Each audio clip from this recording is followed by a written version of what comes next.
The Nets would be a great team if they only had to play one quarter. First quarters were impressive for one quarter. Rest of the game, a little different story. Listen, I didn't expect to beat Chicago. You didn't expect it if you're an F fan, neither. Of course, the problem with this team is you just don't ever really know what to expect in terms of results because they are schizophrenic. However, we've become accustomed to expecting what we got tonight. And what you got tonight is a fraudulent hoax of an NBA contender like we've seen all season long.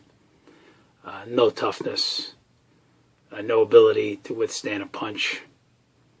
And, great start. 17-4 start. Ooh, crisp. Brook Lopez, 14 points in the first quarter. Nice. Darren Williams sharp in the first quarter. And then, reality sets in. Other teams start to figure out the brutal weaknesses of this team, which are so many. Besides not being able to score in big spots, and even in non-big spots, we just don't score at times. Went 8 minutes today at one period without scoring. 8 minutes without scoring. I didn't say without a bucket, without scoring, not even a free throw. 8 minutes without scoring. We don't defend the pick and roll well. And of course, we have mush jaws. And it starts early. 4 straight turnovers early in the game. This is coming off a 20 turnover night the night before. They come out tonight and turn it over 13 times in the first half. At least 4 of them involve pick and roll attempts to Reggie Evans, which just might be my 5th time saying this on this venue. Reggie Evans is not going to operate a pick and roll effectively, boys.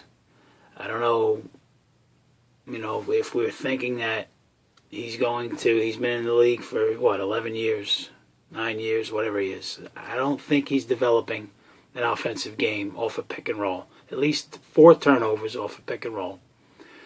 And, it just drives me crazy is the lack of toughness with this team. The Nets that were good during the kid days, Kenyon Martin was a badass. He wasn't talented offensively.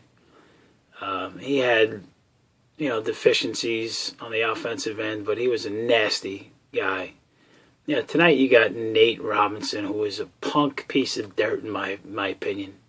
There's a reason why he bounces from team to team, because he's a punk. Makes a 3 and he's doing this little dance. Noah's talking shit the whole night. And no net. Not one Brooklyn net shows any mental toughness. When the days when Kenyon Martin was around, somebody was going to get hit. And I'm not saying I want Kenyon Martin back because he's 80. And, he's not going to help the Knicks. But a guy like that could be so useful to this Brooklyn net team, because the only toughness the leader has is against the officials. Oh, Darren Williams, he's good. He's good at being tough on officials, but he ain't tough anywhere else. He loves to go down and hold his head and show you his aches and pains. He loves to show you that. And he loves to get beat every night. Let's start with Darren. Another stellar is my $19 million point guard. 4 for 12. 1 of 5 from 3. 14 points. 6 assists. 3 turnovers. And how about my other $19 million guard? How about this? My $19 million Joe Johnson. 11 points, $19 million. He got 11 points and 5 turnovers tonight. 11 points.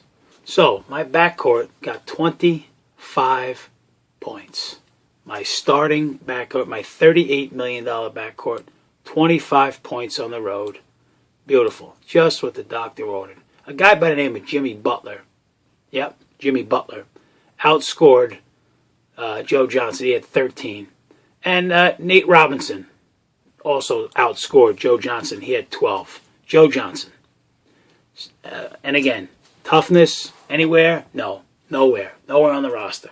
They go 15-0 to close out the second quarter to do the Bulls. Stretching that into the third, there was 8 minutes where the Nets did not score. This is the Bulls, by the way. As you know, Derrick Rose isn't playing yet.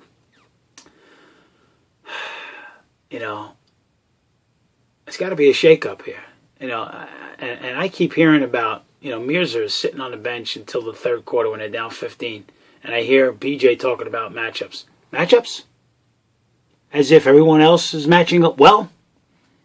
As if the other guys are getting it done?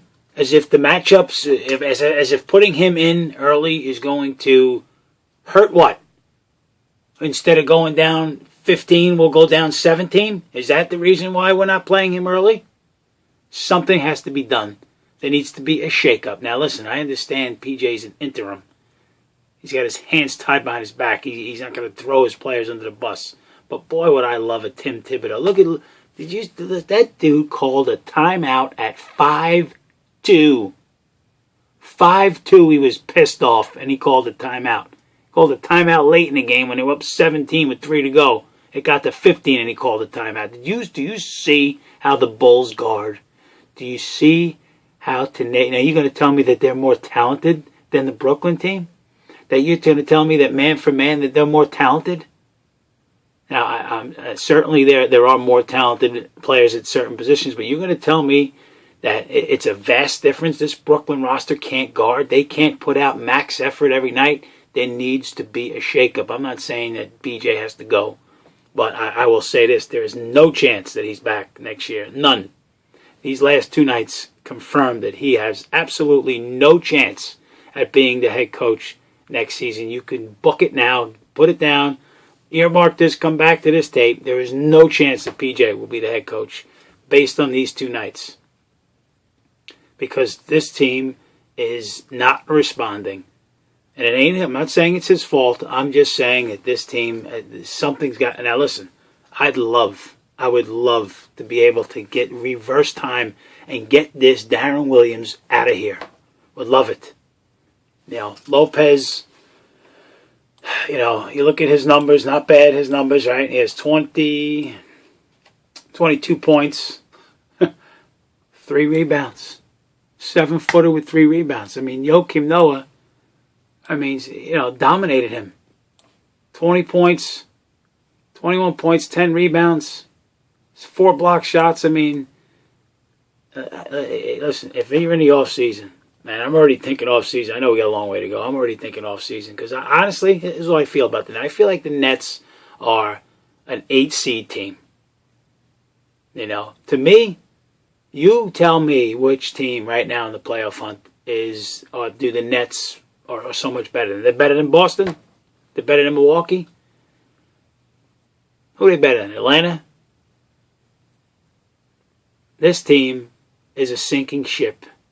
And they're sickening to watch. If you're a fan, I don't know how, like I said this yesterday, if you're the owner, I don't know how you watch this. I don't know how you continue to watch a team that you put out this money for do what they do night in and night out. 21. They don't have anybody that takes care of the basketball. Nobody respects the ball. Joe Johnson had 9 points with 8 minutes to go in the fourth quarter. We're down, we got 5 minutes to go. We're down 19, and PJ's got every starter on the floor except for Mirza. Something's got to happen. Now they played Blatch with Brook together. Something has to happen, Peach. Maybe you start Teletovic. Maybe you start him. I don't know. In the beginning of the season when they went 11-4, Reggie was coming off the bench with Blatch. Humphries was starting.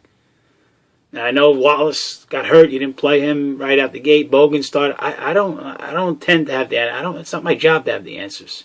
But what's working now is not working. It sounds stupid because it's a dumb statement that I just made. What you're trying now is not working. It ain't happening. Something's got to give. We lead the league. Don't have statistical evidence of this, but we have to lead the league in lopsided quarters. The stat today was there's 13 times we've been outscored by double digits in the third. I got news for you. There's seconds and fourths that are just as bad too. The second today was horrific. I'd love if Darren Williams and Brook Lopez were not here in the offseason. I know that's crazy. But then, there needs to be a shake. This roster is going nowhere. This team is going nowhere.